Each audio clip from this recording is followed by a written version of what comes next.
पितृपक्ष की पौराणिक कथा के अनुसार जोगे तथा भोगे दो भाई थे।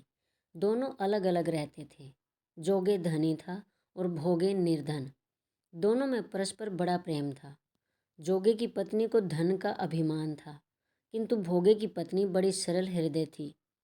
पितृपक्ष आने पर जोगे की पत्नी ने उससे पितरों का श्राद्ध करने के लिए कहा, तो जोगे इसे व्यर्थ का कार्य समझकर टालने की चेष्टा करने लगा।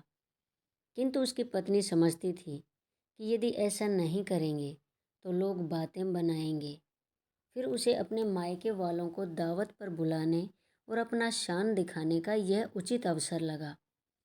अतः वह बोली, आप शायद मेरी परेशानी की वजह से ऐसा कह रहे हैं, किंतु इसमें मुझे कोई परेशानी नहीं होगी।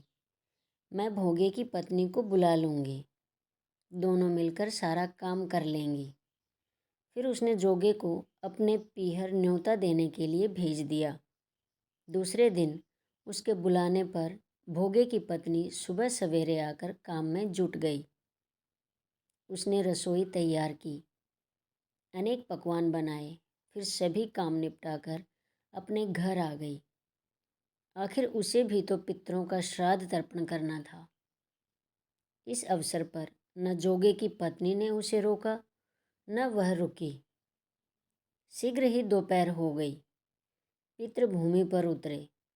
जोगे भोगे के पितृ पहले जोगे के यहाँ गए तो क्या देखते हैं कि उसके ससुराल वाले वहाँ भोजन पर जुटे हुए हैं।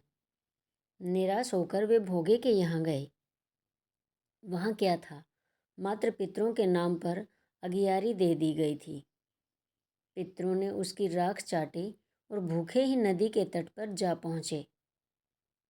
थोड़ी देर में सारे पितर इकट्ठे हो गए और अपने अपने यहाँ के श्राद्धों की बड़ाई करने लगे। जोगे भोगे के पितरों ने भी अपनी आप बीती सुनाई। फिर वे सोचने लगे, अगर भोगे समर्थ होता तो शायद उन्हें भूखा न रहना पड़ता, मगर भोगे के घर में तो 2 जूट की रोटी भी नहीं खाने को नहीं थी। यही सब सोचकर उन्हें भोगे पर दया आ गई। अचानक वे नाच नाच कर गाने लगे, भोगे के घर धन हो जाए, भोगे के घर धन हो जाए।